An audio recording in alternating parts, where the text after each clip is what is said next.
પણ આજ ખૂબ રાજીપો થયો.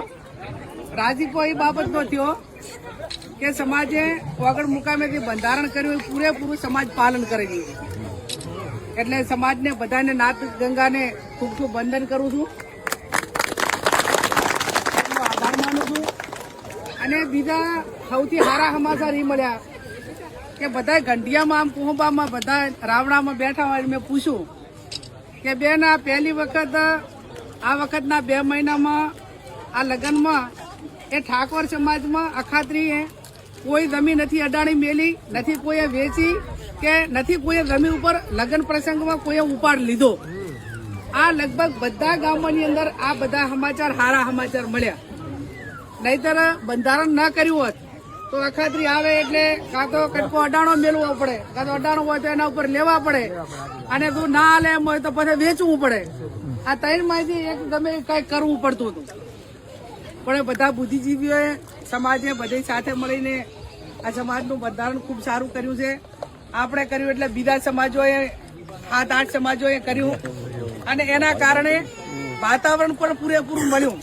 લગીર પણ કોઈ બંધારણનું ઉલ્લંઘન કરે, એનો ભંગ કરે તો એને દંડ લેવાનો જ છે, અને એને જે પ્રમાણે ઠપકો આલવાનો હોય એ ફરજિયાત આપવાનો જ છે. એનાથી આમાં કોઈ બાંધછોડ, આમાં ગેનીબેને બાંધછોડ નથી, કેશોદીએ બાંધછોડ નથી, અનાદિની બાંધછોડ નથી, ને એક સામાન્ય માણસની પણ કોઈ બાંધછોડ નથી.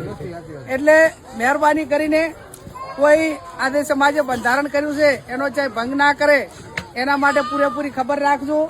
ને કે મામેરાનું નામેરાનું દાગીનાનું નહીં તો બધું તો અમારે જ હોય ને, બધું વધારે. પણ અમે પણ સમાજ માટે ભોગ આલ્યો છે કે એડો સમાજનું સારું થતું હોય તો અમે પણ આ સમાજેથી નિર્ણય લીધો એના ભેગા. બીજું, આ 2 મહિના દરમિયાન સમાજમાં એટલું વાતાવરણ સારું રહ્યું છે.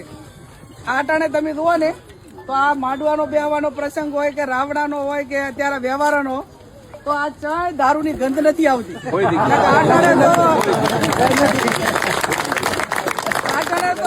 એક બપોર પછી માથું ચડે પાછું દારૂડિયા કને બે એટલે બીજું વધારાનું માથું ચડે.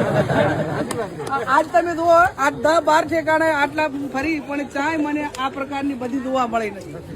એટલે ભગવાન દારૂડિયાને સદબુદ્ધિ આલી છે, અને હું તો હબુતું બંધ કરે એવી ભગવાનને પ્રાર્થના, સદારામ બાપુને પ્રાર્થના. બીજો